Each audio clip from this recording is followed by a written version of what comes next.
নমস্কার, আমি শ্রী প্রণব। প্রত্যেক দিনের মতো আজকেও আপনাদের কাছে এসেছি, আপনাদের ভালোবাসা পেতে, আপনাদের মন পেতে, আপনাদের সাথে একটু আড্ডা মারতে, আপনাদেরকে দুটো কথা শুধাবো, আপনারা শুধবেন।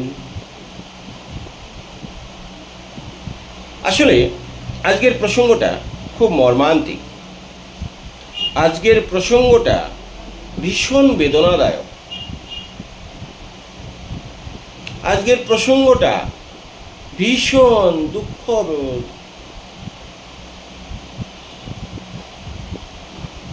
হাসি না।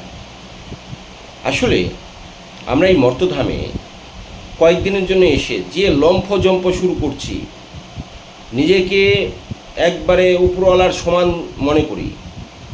উপরওয়ালার যে পাওয়ার, সেই পাওয়ারের চেয়েও বেশি পাওয়ার আমাদের না, আপনার। বাপ রে বাপ, পাওয়ার রে! কি না পারেন!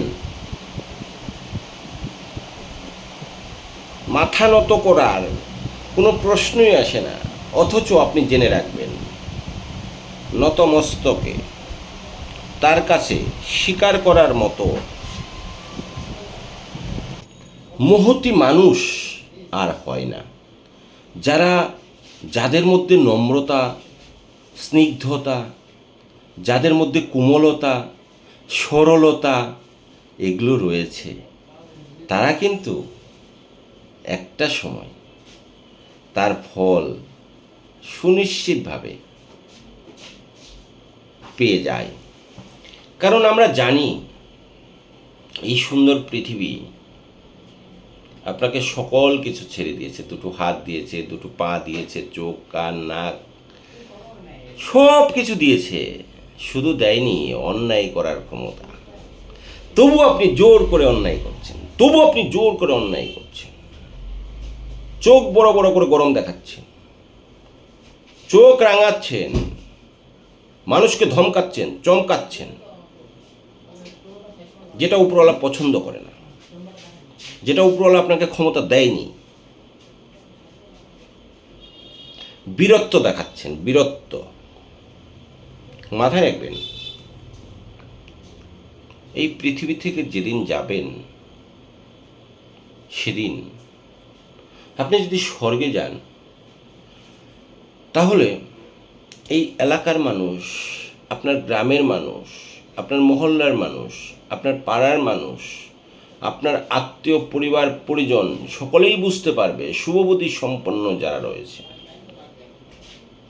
যারা বেদান্ত থেকে শুরু করে আধ্যাত্মিক জগতের ঊর্ধ্বে উঠেছেন, তারা নিশ্চিতভাবে বুঝতে পারেন, বলে দিতে পারেন কে স্বর্গে যাচ্ছে, কে নরকে যাচ্ছে। আপনি সাধারণ মানুষ তো, আপনিও পারবেন, আপনিও বলে দিতে পারবেন এই লোকটি স্বর্গে গেল না নরক ধাম। দেখবেন কিছু মৃত্যু হয়, আপনার পাড়ায় হয়, আপনার এলাকায় হয়, আপনার গ্রামে হয়, আপনার শহরে হয়, আপনার রাজ্যে হয়, আপনার দেশে হয়, শোকস্তব্ধ এলাকা। যখন মৃতদেহ যায়, আপনারা তো জানেন, লক্ষ্য করবেন অনুভূতির মধ্য দিয়ে, অবচেতন মনকে চেতনা করে আপনি শুধু লক্ষ্য করবেন, যখন সবটা যায়, রাস্তা নীরব, গাড়ি হর্ন দেয় না, বাইক জোরে চলে না, রিক্সা পাশে থাকে না, নীরব নির্জন। আর গ্রামে হলে তো আরও নীরব নির্জন। শহরের রাস্তার দুই ধার দিয়ে মানুষ দাঁড়িয়ে থাকে, আলোচনা সমালোচনার ঝড় ওঠে, আর পাখিরা নীরব থাকে। কোকিলের কুহু কুহু কণ্ঠস্বর ভেসে আসে না, শালিক পাখি কিচিরমিচির করে না, কাঁ কাঁ কাঁ করে ডাকে না, বাবুই পাখি খাওয়া বন্ধ করে বসে থাকে। এমনকি গাছের পাতাগুলো নড়ে না, স্নিগ্ধ মনোরম বাতাস বইছে, তবু গাছের পাতা হিলছে না।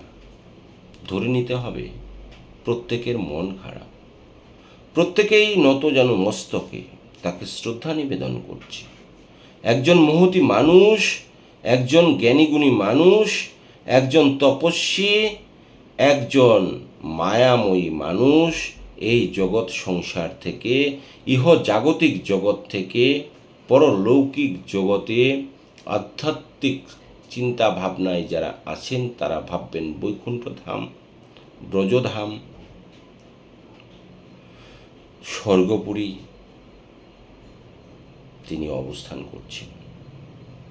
তার যে কাজকর্ম, তার চলাফেরা, তার ভাবভঙ্গি, তার কথাবার্তা, তার নীতি আদর্শ সমস্ত কিছু মিলিয়ে তার মৃত্যুটাকে আর মৃত্যু নয়, তা কিন্তু হয়ে যায় নিঃশুভ।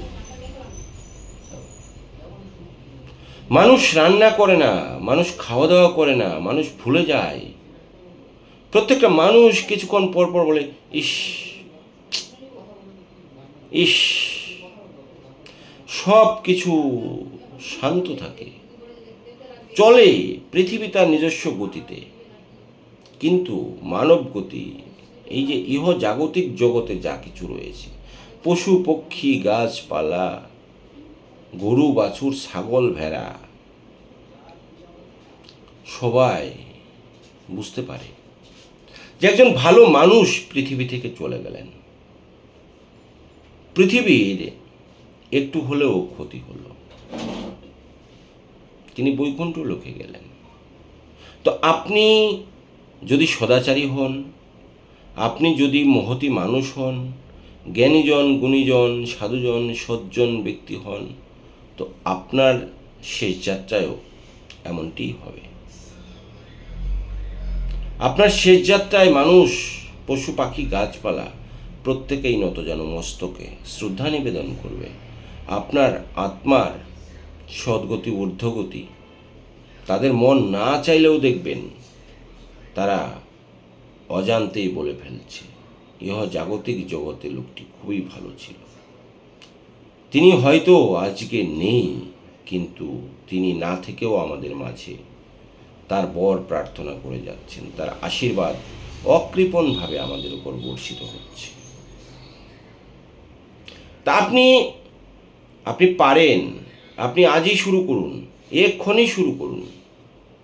আপনার চলার পথ, আপনার বাচন ভঙ্গি, আপনার চিন্তা ভাবনা, আপনার আরাম আয়েশ আর আপনার লোভ লালসা, এই যে লোক ঠকানো, মিথ্যা কথা বলা, প্রবঞ্চনা, ঠগবাজি, ধূর্তামি, এইসব তো বন্ধ করাই যেতে পারে। এগুলো বন্ধ করলে একটা অন্তত ধাপ এগিয়ে থাকা যায়। তারপরে গুরু কৃপা, মহামানুষের, মহামানবের, পিতামাতার, গুরুজনের, পারিপার্শ্বিক মানুষের আশীর্বাদে আপনার জীবন হয়ে উঠবে স্নিগ্ধময়। আপনি দেখবেন আপনার লাবণ্য, আপনার ফেয়ার অ্যান্ড লাভলি ইউজ করতে হবে না, আপনার আয়ুরের স্ক্রিম ইউজ করতে হবে না, আরও দামি দামি প্রোডাক্ট আছে, নাম বললাম না, বিজ্ঞাপনের জন্য বসিনি এখানটায়। আজকে যেদিন বসবো সেদিন সেই সব কোম্পানির প্রোডাক্টগুলোর নাম বলবো, সেগুলো আপনার মাখতে হবে না। দেখবেন আপনার মন যখন সরলতায় ভরে যাবে, কোমলতায় ভরে যাবে, স্নিগ্ধতা অটোমেটিক আপনার দেহের মধ্যে ভেসে উঠবে। আপনাকে ধূপকাঠি আর আতর দিয়ে আপনার গা দিয়ে সুগন্ধি বের করতে হবে না। আপনি দেখবেন, আপনি অনুভব করতে পারবেন, এবং আপনার পাশে যারা থাকবেন তারা বুঝতে পারবেন যে আপনার মধ্যে একটা সাত্ত্বিক সুগন্ধি ঈশ্বর প্রদত্তভাবেই বেরিয়ে যাচ্ছে। সুগন্ধি, ঘ্রাণ, এইসবের অভাব হবে না। আপনাকে প্রকৃতি দিয়ে দেবে, আপনাকে কৃত্রিম কোনো জিনিস ব্যবহার করতে হবে না। শুধু কি করতে হবে জানেন? এই ধূর্তামিটা বন্ধ করেন, ঠকবাজিটা বন্ধ করেন, প্রবঞ্চনা বন্ধ করেন, আর ওই যে চুঙ্গি নেওয়া এগুলা বন্ধ করেন, লোভ লালসা বন্ধ করেন, এই মানুষকে কথা দিয়ে কথা না রাখা এগুলো বন্ধ করেন। ছোট্ট ছোট্ট জিনিস তো ভাই পারবেন না। আপনি যদি এই কটা জিনিস পারেন, আপনার জন্য পরম গতি, পরম প্রাপ্তি, কি সুন্দর জিনিস আপনার জন্য অপেক্ষা করছে, অপেক্ষামান। আপনি এবার কোন পথে যাবেন? ছোট্ট একটা লাইন বলে শেষ করছি।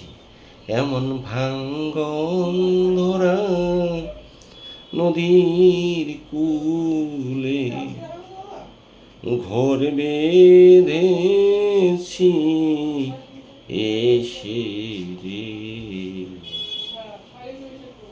আর কত কাল থাকবো এই বিদেশে। এ ঘর নতুন ছিল, পুরান হলো, ঘুম ধরেছে বাসে। 21,600 ধাক্কা দেয় বাতাসে। যারা গান বুঝতে পারবেন মানেটা 21,600 তারা ঠিক বুঝে যাবেন শ্বাস প্রশ্বাসের কথা বলা হয়েছে। সেটা বন্ধ হয়ে গেলে প্রাণ পাখি উড়ে যাবে, সেই দিনের অপেক্ষা আমরা প্রত্যেকেই করছি, কিন্তু ভুলে যাচ্ছি। যাই হোক, সার্বিক সাফল্য এবং শুভকামনা রেখে আজকের আমার এই বিবৃতি, আমার এই সমালোচনা, আলোচনা, প্রবঞ্চনা, যাই বলেন না কেন, আমি আমার মনের কথা আপনাদের কাছে প্রকাশ করলাম। এবার আপনার ব্যক্তিগত ব্যাপার, আপনি কোন পথে হাঁটবেন, কোন পথে যাবেন চিন্তা ভাবনা করবেন। ভালো থাকবেন, সুস্থ থাকবেন, পরবর্তী ভিডিওগুলো দেখবেন, ভালো লাগবে।